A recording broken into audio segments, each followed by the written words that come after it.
So the Cowboys rolled over the Texans 34-0 in their third preseason game Saturday night. Dak played 2 series, completing 2 of 5 passes, including a 12-yard touchdown strike to Michael Gallup. And as Zeke's holdout stretches into late August, Dallas rookie running back Tony Pollard racked up 26 yards on 6 carries and caught a couple of passes out of the backfield as well. So, Shannon, how impressed were you with, the Cowboys? I thought the defense played well. They pitched the shutout, didn't let them get into the end zone. Offensively, nothing. I mean, you excited about 2 of 5 for 22 yards? Yep, I am. And in the preseason, he's 11 of 14 for 109 yards and a touchdown. Like I'm saying, dinking and dacking, ain't nothing happening. Simple as that, Skip. But don't get your hopes up too high over there. I know you over there keying, but ain't nothing going on. I'm not keying. Yeah, you are. Yeah, you all happy. All the Cowboys. We gonna win. You're not winning anything. I'm wow. Yeah, okay. and your guy, Tony Pollard, not Mike, distant cousin of Mike Pollard. Tony Pollard. Look, I get it. You know, they hit him with a little draw play, caught the Texans in a sub defense, and he gassed him for a couple of I think 15 yards. But they'll get Skip. If you think for 1 second Tony Pollard can take you where you want to go, clearly you don't really want to go there. Now, I know what that 2-1, the guy that's in Cabo that's been training in the sand, I know what that guy can do because I've seen it for 3 years, and I've seen enough. One guy run you to a 500, maybe a game above 500. The other guy can run you to the Super Bowl, which, hey, until Jerry breaks bad, we're going to stay in Cabo. We're not coming back till y'all do right by us. And right now, you're not doing right. So, Jenny, I got to get new glasses or something. I don't know. I got to get some Shannon Sharp glasses. Something. I don't Skip, know. he was 2 of 5. Stop it. You make it seem like he was 22 or 25. I did get LASIK, though, and it really works because I can see for miles. Really? And watching my TV in my living room on Saturday Whatever. I saw a Super Bowl team on full display. I saw 27-0 at halftime, and albeit against the Texans that didn't play Deshaun more than a series. I get all that. But I saw a team that flashed and flexed its deep talent on side. This team is deeply loaded. I might give you this. Philly might have a little more on paper up front, skill positions, but my team is on the rise, and it gets better by the snap in the preseason, and you can just feel the momentum building on both sides of the ball because my defensive line, even without DeMarcus Lawrence, without Robert Quinn, without Randy Gregory, it is deep and talented. The Houston Texans are terrible. Remember, Deshaun Watson was sacked more. Skip, only Deshaun Watson was sacked more than Dak Prescott. Yep. Dak Prescott was sacked 56 times last year. So if Deshaun Watson was taken down more, that means he was, sacked more than 56 times. And you up here hooting and hollering about your defense taking down Deshaun Watson. Really? He was under fire right from the start. And by the way, that team featuring Deshaun Watson beat my team in overtime in Houston on a Sunday night. And Zeke, I don't know what happened. He was in the lineup that night. So what happened? But guess who wasn't there? Amari Cooper. Dak was in the lineup also. Guess who was only a rookie last year and was used a little too sparingly?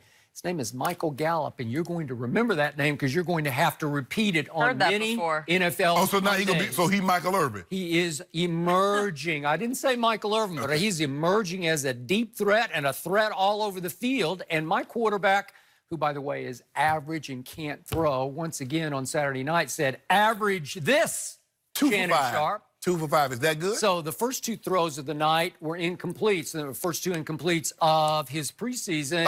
And the first one was incomplete because Michael Gallup somehow on an option route went one way and Dak threw it the other way. So you blaming Michael Gallup, I bet. No, I think it was Michael Gallup. There you go. Don't do that. That's hard to know. Yeah. And then on the next one, Dak made a great throw, and the DB impeded Michael Gallup, and a flag should have been thrown, but it was not. Well, then why didn't Jason Garrett challenge? So all of a sudden, it gets down to 3rd and goal from the 12-yard line. This is a tough conversion. 3rd and goal. What's tougher than 3rd and goal from the 12? And what does my quarterback number 4 do? What does he do, Shannon? Can we see it? He shrugs off a rusher like he's Big Ben Roethlisberger because he goes about 240. Then he bolts up into the pocket. It looks like he's going to run with it, which I'm good with that. And all of a sudden, he throws a crossbody rocket to Michael Gallup, who shields off his receiver, bodies him off, and makes a nice catch in the end zone. Touchdown. You are going to see lots of that this year. The guy barely got a hand. He got a finger on Shrugged Dak's him shoulder. off. Well, 240, you know. Oh, you going to show me he shrugged at a Skip for real? Easy. Yeah, for real.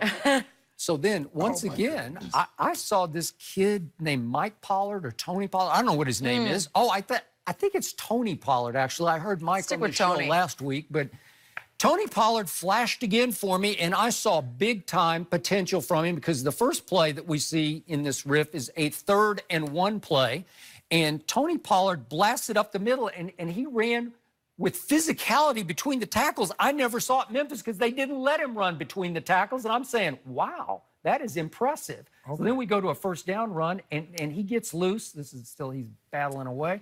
And the 1st down run, he just gets loose. Now, that's some big-time acceleration and power. Zeke would have hit his head on the goalpost. It looked a little Zeke-ish to me. No, it did not look Zeke-ish. A little Zeke-ish. No, it did not look like Zeke. And then could we show the screen pass that got loose? This is on 3rd and forever. And it's just a little flip here. And here he goes, acceleration. Look out. And he bursts through, and he's gone down to the 1-yard line. But it was nullified because there was a flag on Jason Witten. What are you doing, Jason? Oh, he threw him down. It's a little back in the, block in the back. Yeah. But it was borderline. There's no borderline. Shannon Sharp would not have thrown a flag. That was not borderline. Right. Was it a penalty? It got called back. Okay, so why'd you show that? You got to see the play in full stream. You got to see that play didn't happen. There he was. It didn't happen. You know what? That Mike Pollard, he looks like he could be a big-time addition to the Dallas Cowboys. Off at my name. So can you imagine what's going to happen when Amari comes back with Michael Gallup and with Randall Cobb? Can you imagine what's going to happen when Zeke is back for game 1 with Tony Pollard to back him up? For me, you and Jerry and Steven seem to be so convinced that Tony Pollard is going to do it. I don't even know why you even offering Zeke. No, well, obvesily he's not Zeke, but Zeke will be there. But that's not what you're saying. You have it. Look at this play right here. I'm saying, in case of emergency, as Jerry said after the game, he said we fully intend to sign Zeke and get him in, but he also said, you know what? We're going to play football with or without him, which is what you have to say right now. We're going to play football. And if they have to play football against the Giants and at the Redskins, 2 division rivals, with the chance to go 2-0 in the division right out of the chute, if they have to do it with Mike or Tony Pollard, I'm good with it. Do it. If I'm Zeke, I'm like, Zeke, hey, why are we just dilly-dallying around? Jerry, go ahead and move me. Let me go somebody that's going to give me the money that I know I deserve. And y'all go ahead and try to go to the Super Bowl with Tony Pollard. I'm cool with that. But I want my money. Now, y'all been bull-jiving around for the better part of 3 months. Now, I'm tired of this. That's what I would say if I was Zeke. You're tired of it, but I'm not, because it will happen. I told you, I won't even get anxious until a week from today, which is Labor Day. Okay. That's when I start to, I'm not going to say sweat, but fret a little bit. Like, let's get this done now. Why you want to get done? Now the clock starts ticking on Labor Day. Yeah.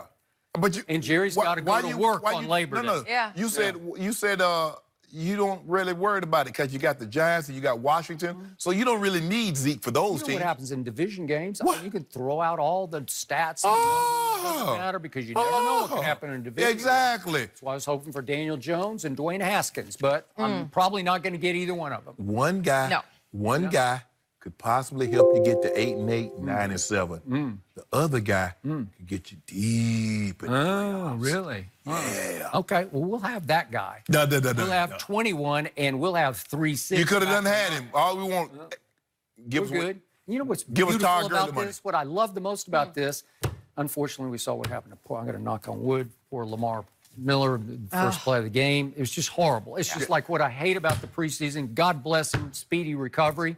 But at least my running back was in Cabo on Saturday night, so there wasn't even any threat that he's going to be on the football field. He probably wouldn't have been anyway, but there's always a threat. You know this. In camp practice, there's a threat, right? But Skip, you got to hit. These guys don't hit anymore. And the first time they're getting any live contact is when they get into the game. Yep. You got to condition your body to take this kind of punishment. I'm not saying you got to do it like they did in the 60s, 70s, and the 80s, Skip, where you hit 2-3 days a week. 25, 30 times a practice, but you got to get some hitting, Skip. Just like you wouldn't expect the guy to go out there to try to practice in training camp and he hadn't done any training in the sun. Yep. You got to condition your body to take the sun. That's why if you're going to play in a cold weather game, Skip, they don't let you. Sometimes you can't help it. Yep. But if it's going to be like Green Bay, it was cold when we were playing in Denver. Mike's like, what you think it's going to be like in Green Bay? We're going to practice in the cold. We're not going to practice in no dome because Lambeau is not a dome.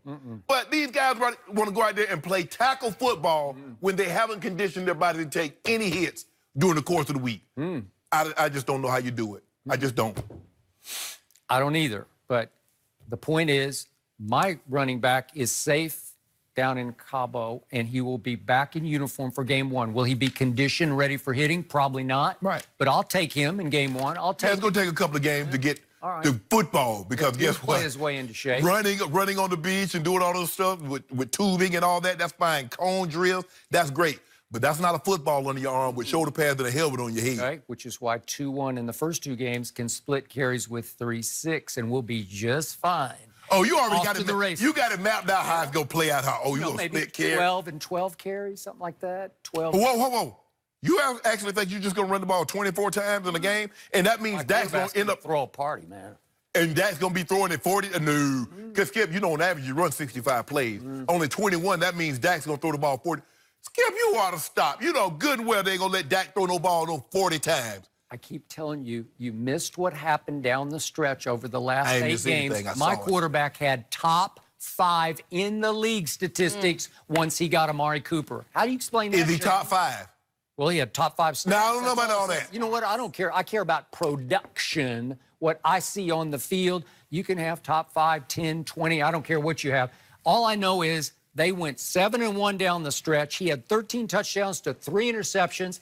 3rd most completions, 4th most yards thrown, and 5th most air distance and how far the passes traveled.